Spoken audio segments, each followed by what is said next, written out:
I want to welcome everybody to YC. Thank you for being here. I think you will be blessed today. So y'all know who Miriam is. Miriam is Moses' sister. She's older than Moses because when he was born, she saves his life by putting him in a basket and putting him in the Nile River, and then Pharaoh's daughter finds him and saves Moses because all the Pharaoh said all the kids 2 and under, all boys, had to be killed. So she saved Moses' life, and then Moses grows up to be the deliverer and save Israel and bring them out of Egypt, out of bondage.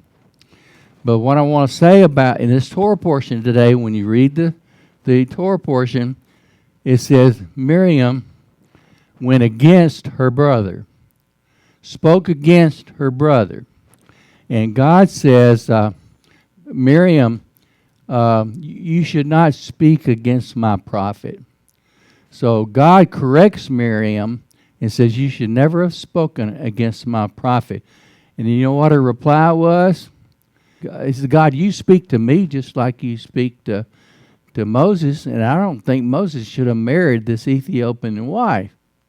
So what she does, she disrespects the leader. And so she's put outside the camp. So to be put outside the camp of Israel, death sentence. It's a wilderness. There's no food. There's no water. But inside the camp, there's plenty of food, plenty of water, and warriors to defend the people if somebody comes to take what they have. This Torah portion, I'm saying Miriam was a troublemaker. Listen, why was she a troublemaker? And I've got a handout over there. It says, are you a peacemaker or are you a troublemaker? You can just test yourself. Go down the list there and just check it and see if you're doing any of those things, that are unclean.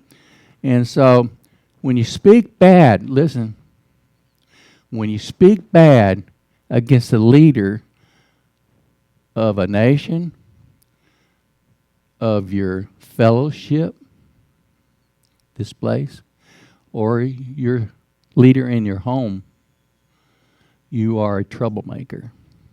When you speak bad, you're a troublemaker. So you don't go against the leader. And so what Miriam had to learn was to be humble. So on the 7th day, she was outside the camp for 7 days, and then on the 7th day, she could go out. The priest was to go outside the camp to see if she was clean from her leprosy. And she was. So she was able to come back into the camp. And God was going to save her. God told Moses, because God knew Miriam's heart. He knew she just messed up. He shouldn't have questioned her brother Moses. So humility and recognizing who the leader is very important. A peacemaker does not initiate a fight. Listen, you do a peacemaker, and we are all peacemakers here. We do not initiate confrontation or a fight. We do not do that. So blessed are the peacemakers, and I'm going to give you scriptures here in a minute. The scriptures are in that handout too. So powerful. Anyway, Passover. We'll talk about Passover a minute. It's coming up in about 9 days. So if the Lord ask the Lord to show you your sin, because when you come in here for Passover, we're going to burn that sin outside in that burn barrel there, and get rid of the sin, so that when we take Passover in communion, that we are eligible for healing. What we'll do from 1 to 3 is tell the Passover story that's been told for 3,500 years. We're just going to tell the Passover story, what it meant, and God told the Bible people, you tell this to your children. Teach the Passover story to your children forever, because it's something that Yeshua did in the earth. It's something he did to bring them out of slavery. There are certain rites and ways that you observe Passover. We pretty much know what they are here. So here's the teaching from last year. We're going to go over a few minutes today. Okay, so today's Torah portion, Tazria and Metzora. Has anybody ever heard those words before? Those Hebrew words? Is all about gossip. I'm going to start by kind of reading something to you. People say gossip is. So I'm going to read that to you, and then as we get into the Torah portion, we'll see that it's possible that we could all be doing it and not realize it, you know. So me, because I've taught on it so many years, I'm pretty good about not gossiping, you know. If someone offends me or something, you know, or whatever, I just try to zip my lip and not say anything. I've just learned that, to do it that way. And I'll get into it in a minute deeper.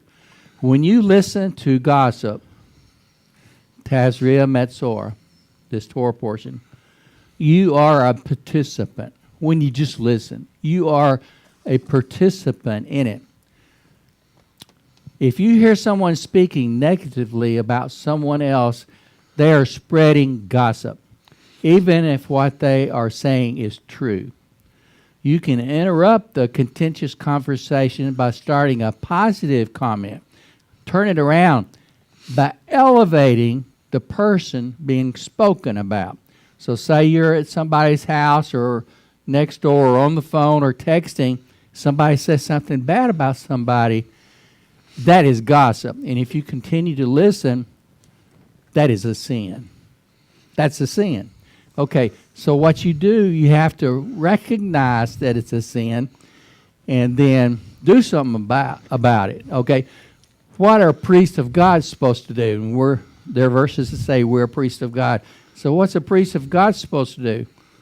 We're to bless people. The Aaronic blessing. We're to bless people and let God deal with all this striving and all this other stuff that gets us all bent out of shape sometimes. You know, let Him deal with it. We're to turn it around by elevating the person being spoken about. Speak about their positive character and their good things about them. Remind the person who is gossiping that we all have shortcomings of our own, which we don't see our shortcomings. But if you're gossiping, you have shortcomings. That's a red flag going off if you're gossiping. The Torah tells us that one who was afflicted with Tazrat or Metzora would be quarantined outside the camp. So if you're gossiping, you're to be put outside the camp. That would be like this church. When you have spoken destructive words, you do the same. Take yourself outside the camp and identify what motivated you to embarrass, judge, or hurt someone with your words. Was it because you are haughty?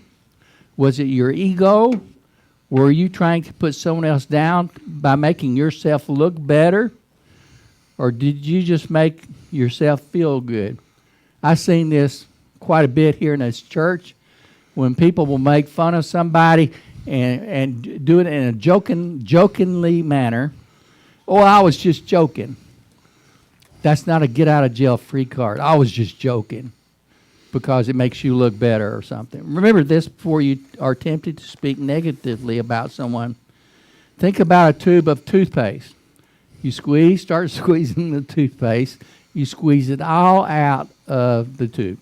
Let's say it's a big tube of Crest. You squeeze it all out. Now, that's like gossip. Once it comes out of the mouth, you should even comment about it. He says, once you gossip, even if it's true, and it comes out of your mouth, and you're not blessing that person, then how are you going to get the toothpaste back in the tube? Words, you can't take them back. Similarly, once negative words are released, you can't put them back, and sometimes you can't undo the hurt that it causes. So what can help prevent gossip? It's called humility. This week's Torah portion, Miriam criticizes her brother. We've talked about it before. but she's put outside the camp because she was critical of her brother, who was picked by God placed in a position of authority, and she criticized him. And you know what she said to him? Well, God speaks to me just like he speaks to Moses. Really? If you're called to ministry where you're invested 24/7. 24/7. You're invested in the ministry like Moses, and you criticize whom God's called to ministry, then that is a sin. You have to shave every hair off your body. Eyebrows, your head, your arms, your legs, every hair has to be shaved off your body, and then you're made clean by this little ceremony with two birds and hyssop and things to be made clean. You can repent and be forgiven, but you still got to be made clean. And that's humility. How do you think Miriam felt? She could not be around her family. She was put outside the camp, outside the tent of meeting, outside the community for 7 days. She had to shave every hair on her body. And then the priest went out and inspected her after 7 days because she had leprosy. That's the sin of gossip, is leprosy.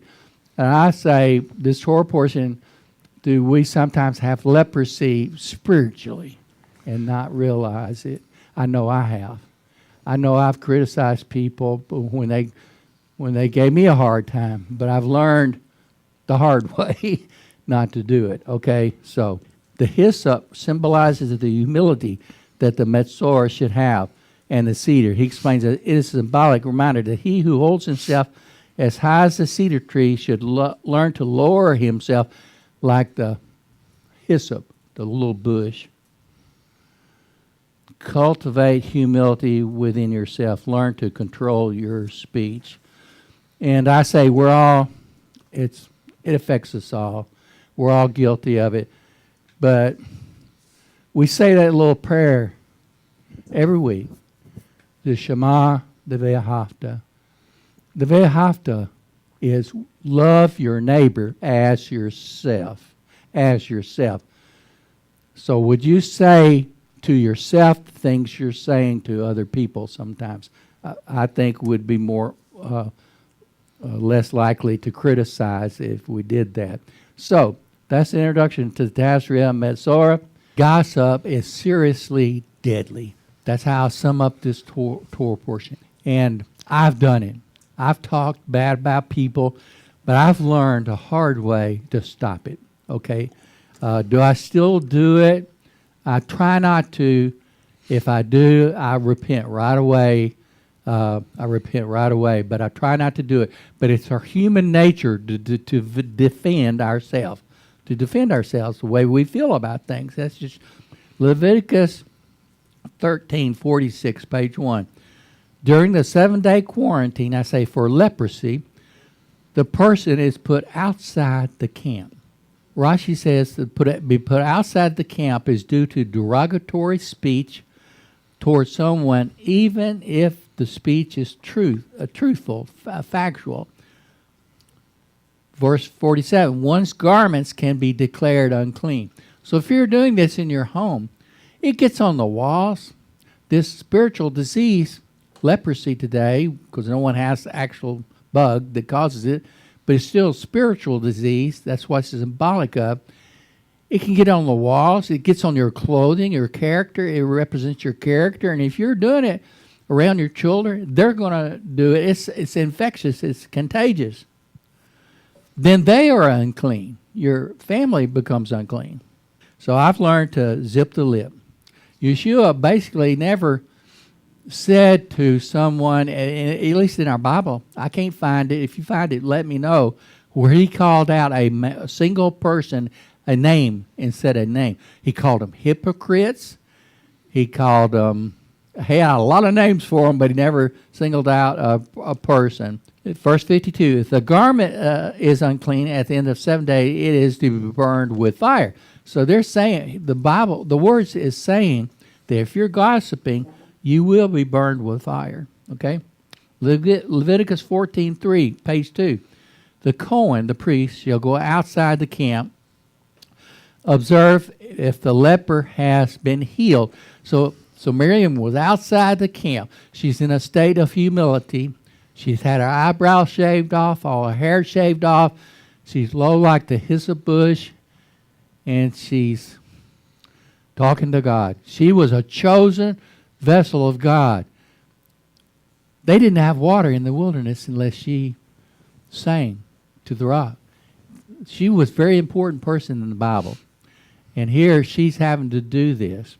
But she has such a close relationship with the Lord. She was willing to be humbled because of what she had done. It's called submission. Submission. And I'll get into that word submission here a little bit later. No one in a church likes to hear the word submission to the Torah or God or whomever. And I say a better word for submission is accountability. So if you just share what's going on with your friend or somebody, friends are important because they can let you know if you're being accountable or not, if you're crossing the line somewhere. Who else is going to tell you except your best friend? I mean, who else is going to tell you, you know? The rabbis say that haughtiness or leprosy is caused by haughtiness of the person due to derogatory speech and slander. We must speak life over people.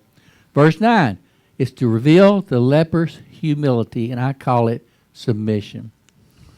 Because she had to submit to what the priest was saying, what they were saying, and have her hair shaved off, or she wasn't being submissive. She learned submission.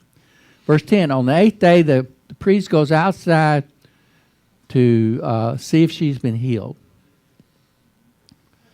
Then it says, they're to bring an offering. The Kohen shall take a male lamb and the oil and wave it before Yahweh as a guilt offering. The Kohen to place the blood on the ear, the thumb, the toe. We've heard that before. Then the Kohen sprinkles it 7 times before the Lord. I did that the first day we had service here, the first Sabbath, and a lady was healed of multiple sclerosis. The Kohen then applies oil to the right ear, thumb, and toe. This is basically what James, the brother of Yeshua, is saying, who started the first Christian church in Jerusalem on Saturday, is saying in James 5:14-20, go to the priest or pastor first. Have them pray for you. The sages teach that one's physical health is dependent on their spiritual and moral health. So I say, if you're gossiping, you're tying the Lord's hands to heal you, okay? We are to be set apart. Leprosy, I say, a gossiper is a spiritual disease, and it can affect your entire house and everyone in your house, even the walls. I'm on page 3. And in a way, Paul's saying the same thing in 2 Corinthians 7:1. He says, cleanse us, please, Lord, cleanse us from all filthiness of the flesh. That would be like leprosy. Is leprosy gossip similar to the leaven of the Pharisees infectious? I say it is. The Haftarah. I won't go into details here in the Haftarah, but in the Old Testament, of course, we know the Lord heals in the New Testament. Remember the 10 lepers? One comes back, and Yeshua says to him, if you just do the Torah, you can keep your healing. Okay, so you can get healed here. I've seen people get healed in the Sunday church, and the disease comes back on them. Like 90% of the time, it comes back on them. Why? Yeshua says he heals him of leprosy, and then he says, just go do the Torah, and you'll keep your healing. That's what he's saying to him. So the man did. He was thankful for being healed, and he went to and did the Torah of Moses, and I think he kept his healing. So in the Old Testament, where are the examples in the Old Testament of leprosy? Moses, one of the signs of the God told Moses, he said, put your hand in your cloak. And when he pulled it out, it was leprous. And he healed him of that leprosy. Another example on page 3 is Naaman, the general Naaman, the Syrian general. He said, had a servant, he had leprosy, and the servant says, you should go to Elisha and he'll heal you of your leprosy. Of course, he goes to Elisha. Elisha says, I can't heal you of nothing. But if you want to do the Torah, do these things. And he tells him what to do. And Naaman, this general, is wanting this prophet just to speak 2 or 3 words over him, and he can go on his way. He gets angry with Elisha. But then finally he agrees to go dip himself in the river 7 times, and he gets his healing. Matthew 8, Mark 1. Yeshua tells a man with leprosy that he can be clean. Then he tells him, the man is to do what Moses taught. Numbers 12:2. Miriam says, hath Yahweh spoken only to Moses? God speaks to me just like he speaks to the Torah teacher. That's what Miriam is saying. That's not true. He did not speak to Miriam the same way. He did speak to Miriam, but not like he spoke to Moses. Miriam criticized Moses and became leprous. So negative discussion of believers' conduct is slander. And if anybody came near Miriam when she was outside the camp, she had to shout, unclean, unclean. 1 Corinthians 4. Listen to Timothy, my son. Imitate me. I've been like a father to you. Ephesians 5. Submission. Submit one to another out of reverence for Christ. Matthew 26 is talking about not my will, but thy will. That's total submission. The Ve'ahavta is right up there at the top. Love your neighbor as yourself. Why submission? Acts 24. Paul obey all things written in the Torah and the prophets. I love that verse. You cannot twist the words of Paul if you believe Acts 24:14. You cannot believe that he did away with the Sabbath law. Submission definition is the action of accepting and yielding to the authority of another person. We should all do that with one another. We should submit or yield to one another, and at least listen, unless someone's speaking bad about someone. Then you're to walk away, not participate, or lift that person up. Be their advocate. Okay, Romans 13. Let everyone submit to the authority, I say spiritual, that has been established by Yahweh. Christians should not squirm at the word submission. If you don't like the word submission, use the word accountable. Biblical submission establishes order and is a spiritual or divine work. Charles Spurgeon wrote, the lack of submission is the root of all sin. So you judge me by my example. Am I a good example to you? Do I try to do the Torah like I teach? You know, you must be called by Yahweh to be a pastor, teacher, evangelist, apostle, prophet like Paul or Timothy, and be totally submitted to the Torah. And I say to the leader, God told Miriam when she criticized Moses for having this Ethiopian wife, and he said Miriam should be ashamed. Yes, Yahweh said Miriam should be ashamed for speaking Lashon Hara against my servant. So sometimes when we talk bad about other people, should we be ashamed? Is Yahweh hearing every word we say? I'm going to show a little short 1-minute video about how much Lashon Hara is acceptable in God's eyes. What keeps us from following God? Maybe it's the way we procrastinate the things that we just know are truth. We procrastinate good versus evil. We procrastinate right versus wrong. Hey, Dad. Yeah. Those are not my cigarettes. These are not your cigarettes? Nah, but you can put them in here. All right. That didn't really work out like I planned. Yeah. Hey, going listen, my buddies are going to see this movie, okay? And I know you and I know about the movie. We talked about it, okay? But before you say anything, okay? I know that there is some cussing in the movie, okay? But it's just a little bit, okay? Just a little bit, and I know it's not real, okay? And there's some violence, okay? But it's just a little bit, and I know it's not real, you know? Right. And there's some nudity in it, okay? But it's just a little, and I know it's not real.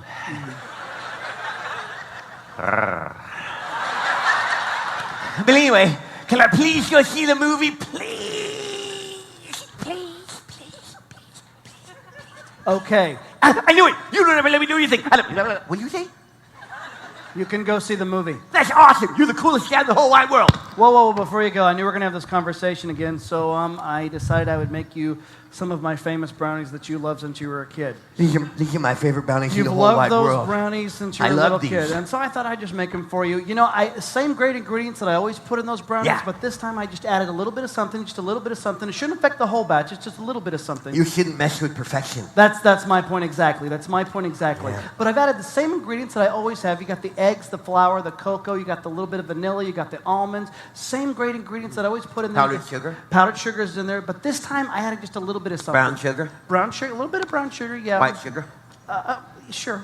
Yeah, we'll go with that ad lib, sure. But I added just a little bit of something in there, just a little bit of something. It shouldn't affect the whole batch, though. Cumin? No. Allspice? No. Old Spice? No. I can taste a little difference, But it shouldn't affect the whole batch, son. It's just a little bit. I mean, yes, same wonderful ingredients, but it's just a little bit of something.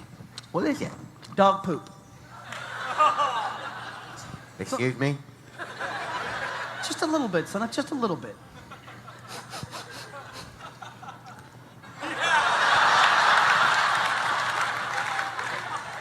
It is dog poop. From the big dog or the little dog? From the little dog. That's a load off.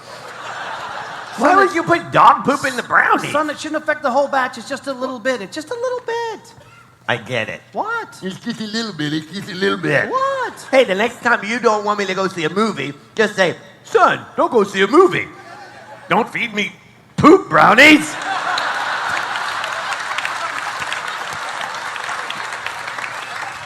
I don't even want to go to the movie now. I just want to go get something to drink. That better be lemonade in the refrigerator.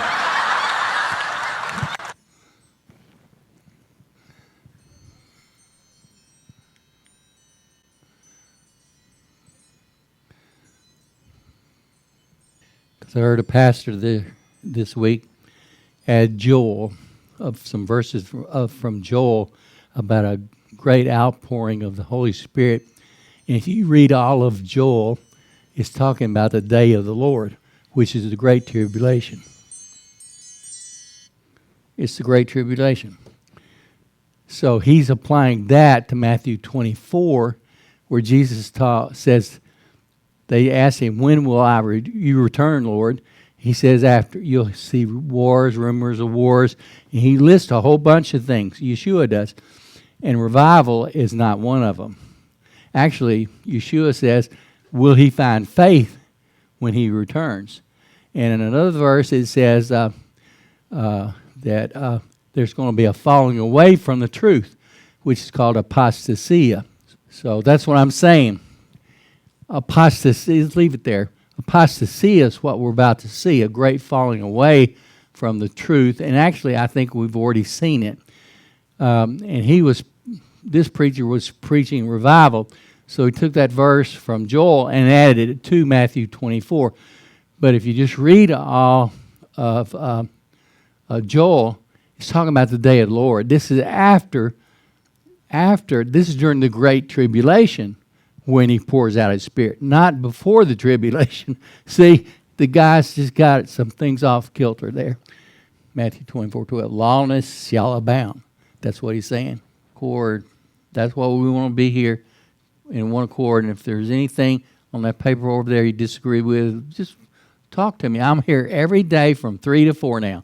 Every day I'm here from 3 to 4. If you call me and you're going to be a little bit after 4, I can hang around. I got lots of stuff to read. I love to read the Bible, okay?